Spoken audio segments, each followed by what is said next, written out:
Alright, Accounting 1 kiddos, let's take a look first at the introduction to the OWP journal. All that means is the Online Working Pages journal, and there's just a few things we want to just look at in here as it goes over and talks about a few things so that you're aware of how the journal looks when you're in MindTap. So first things first, this is what our journal looked like in terms of our PowerPoints that we were going through, our dates, our credit, our debit, and our source document, the four parts of our transaction. So this problem, like it says, introduces you to a way in which you'll journalize transactions and how those transactions are going to get graded when you're doing things in the online working pages. Okay, you can click on the tabs to see each asset. You'll see this is our image from text. You can click on the January transactions, and then you'll also see the chart of accounts. So as we scroll down here, I just want to show you a few things. It says in Online Working Pages, you enter the date in a single cell rather than entering the month in one cell and the date in the other, which is what you would do in your workbook problem. You do not ever need to enter the year in MindTap. Instead, you just have to put the month and the day. Also, in the Online Working Pages, you enter the debit and credit amounts in a single cell rather than having a separate cell for each digit. So you can see it all goes together. If we scroll up here and look at our image from the text, you're going to see how there is actually a spot for each number. That's what your workbook will look like. Online Working Pages doesn't do that. Same thing with your date. You can see where there's a spot for the month and the day. When you're in Online Working Pages, it's all in one cell. So as you begin to journalize, there's a few things we need to keep in mind. There are some questions in the Online Working Pages that might vary slightly from your text. So you always need to make sure that you read instructions carefully. I can't stress that enough. Make sure that you read through the instructions in MindTap before you do anything. You can use the Tab key to move from cell to cell. So if you use the Tab key on your keyboard, that will move you across from left to right. The textual entries are compared to a list of possible answers. So if your answer turns red, it means that you either made a typo or that the answer doesn't match one of your possible answer choices. So that is a nice little editing feature when you are typing things in under the account. If you make a typo or you misspell something, it'll turn red, and that means that you have the answer wrong. So you always want it to not be red. A 3-letter abbreviation is always used for the month. So make sure that you pay attention to that. As described in the text, you only need to enter the month on the very first entry of your page. So you don't have to remember to enter the month every single time, only on the first line.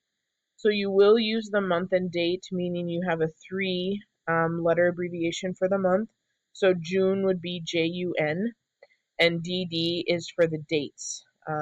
Dates entered in day-only form will assume the last month entered for the page. As we talked about in Chapter 3, some entries are going to require no account title. If that is the case, there's going to be a drop-down menu where you can choose the check mark, and we will see this as we go through and do our Chapter 3 work together. When transactions are being journalized, you will not be able to enter anything in the post-reference column.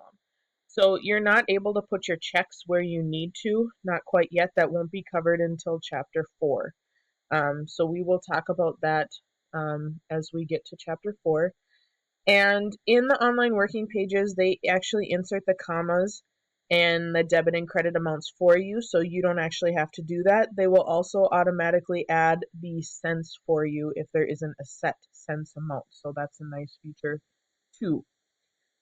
Transactions amounts that are entered in the debit and credit cells have to be greater than 0. If you enter 0, the Online Working Pages is automatically going to clear it from the cell. Also, as we talked about, or as we will talk about in Chapter 3, about carrying amounts forward and how to prove and rule a journal page, column totals have to be entered for every column, even when the amount is 0, so you may need to put zeros in there. We will talk about what ruling means. Online Working Pages actually rules for you, so you won't have to do that, but you will need to rule when it comes to your workbook, and also to your test. So make sure you're paying attention to that. If a problem has more than one journal page, each page will have its own tab, and then you can access it by clicking on each tab at the top of your page. And there's specialized grading, which we'll talk about more in the next step. So just a couple of questions here. It says, assume that the first transaction on a page is July 11th of the current year. How do we enter that in our online working pages? So remember that the date is actually a 3-letter abbreviation for the month. So the correct answer would be July 11th. A check mark can be entered in the account title by. In order for us to get the check mark, we need to select it from the drop-down menu. We don't type in check mark and we don't enter a V. We select it from our drop-down menu. True or false, you will need to enter commas in debit and credit cells. That's false. Online Working Pages does that for you. And then column totals of 0 can be left blank. That's false. If a column total is 0, Online Working Pages requires for you to enter the 0 there. If a journal has more than one page, you can click on the page tabs to access the different tabs. That is true. That will give us the option for us to get into each one. So now we're going to try it. We want to click on our first cell in the row, and we're going to journalize the 2 transactions for Delgado Web Services as shown in the images. So a couple of cool things that you can do here with our images. These are our January transactions we were talking about. So we actually just click on this little tab and it will unhook it for you. And then you can move this around, which allows us to be able to both see our transactions and also scroll down and be able to still see our journal instead of having to do so much scrolling. So I'm just going to shorten this up and put it over here so that I can access my journal a little bit better. So it says on January 2nd, we received cash from the owner as an investment. So again, here we put our January 2nd, and you can see if you were to spell something wrong, like if I accidentally put June, oh, it's not going to do it for me. Okay, well, that's fine. It may be because we're testing things out here. Okay, our account title, if we receive cash from the owner as an investment, you can check your chart of accounts if you're not sure. But it is going to be Michael Delgado Capital.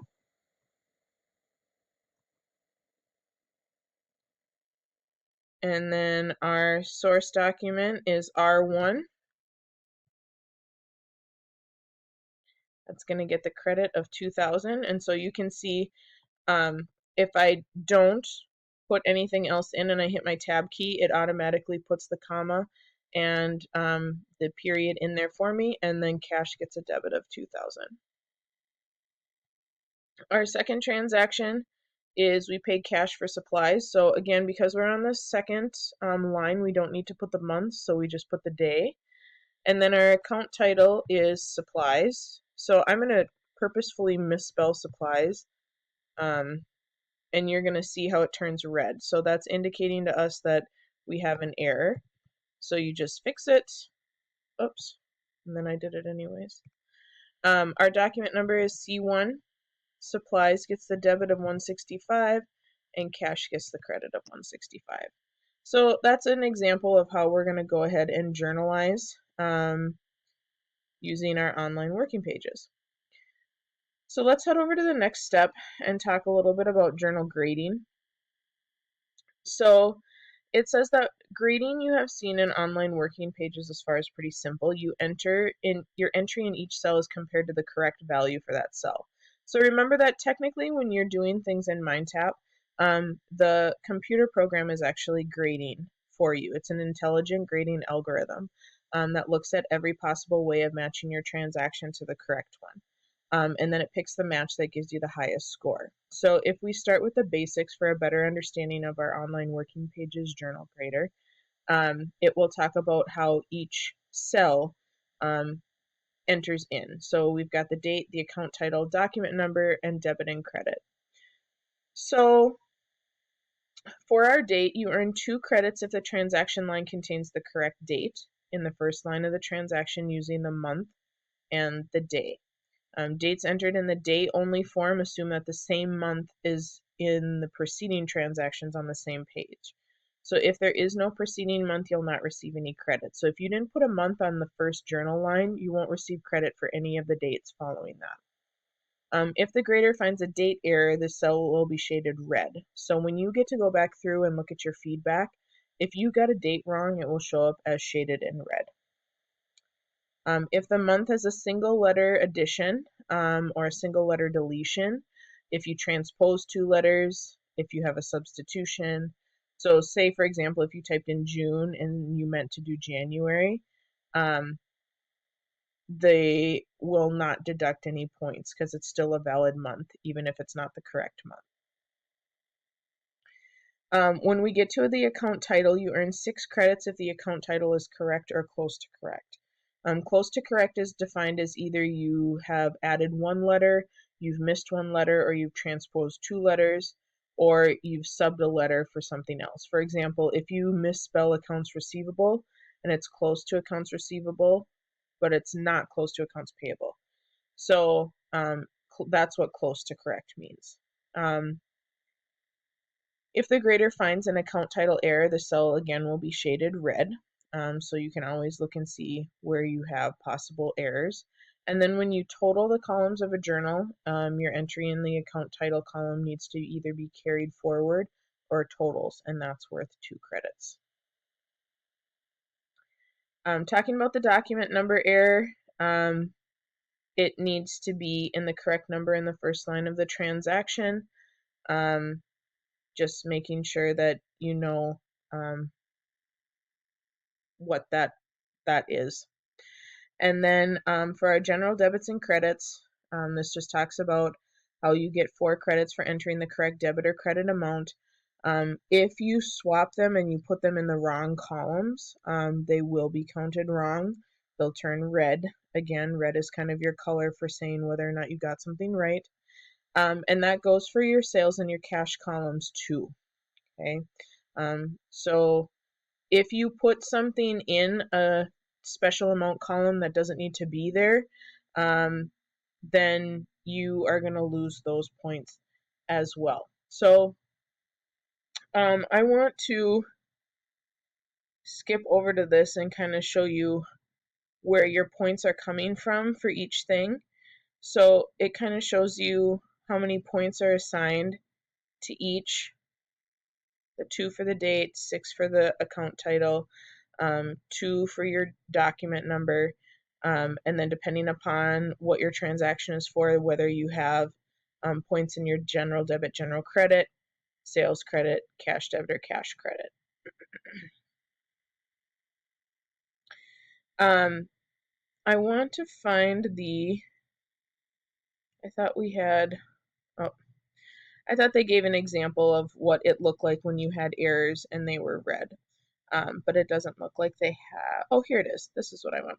We're going to skip over this because I'm not as concerned about this, about necessarily you getting how many points is if we put it in the credit column. I'm not concerned about that because Aptly will always tell you, but I just wanted to run through that so you kind of get a general idea. But here, as you can see, is what it looks like when you have an issue. So you'll see how it'll turn red, and then underneath it, it will give you the correct answer.